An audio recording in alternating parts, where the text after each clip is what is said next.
It was supposed to be a quiet family dinner, but as usual, Grandpa had something to say about kids these days. My generation built things with our hands. We didn't have all this fancy technology to do everything for us, he grumbled, pointing his fork at me. You all rely on it too much. I smirked, leaning back in my chair. That's rich coming from you, Grandpa. Sounds kinda hypocritical. He frowned. How so? Without breaking eye contact, I reached over and unplugged his life support. As a part of a school project, my son had to wear a Go Vegan shirt for a week. Till now he has been shoved, kicked and abused. I can't wait to see what happens once he leaves the house with it. Max had always wanted to be a hero. Not the kind with a cape, but the kind who saved lives in the most selfless way possible. So when he heard about kidney donation, he knew this was his calling. His first donation was a beautiful moment.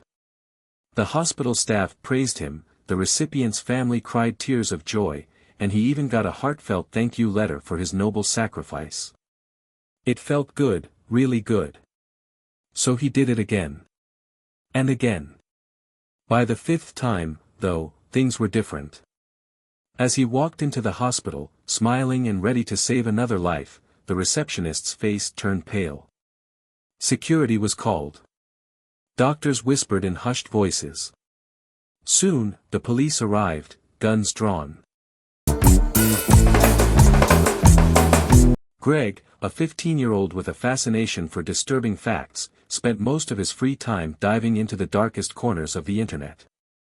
One afternoon, Ryan walked into the room to find Greg staring at his phone, silently counting down from 52, over and over again. Ryan raised an eyebrow.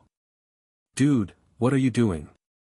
Without looking up, Greg muttered, someone in New York gets stabbed every 52 seconds.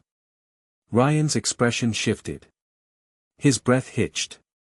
His voice trembled as he whispered, poor guy. Jake had been struggling with anger issues. So his therapist gave him a simple exercise. She told him to write letters to the people he hated and then burn them. This seemed easy enough. That night, Jake grabbed a notebook and poured every ounce of hatred into those pages. He wrote letters addressed to every person that he hated. After an hour, he had a solid stack of letters.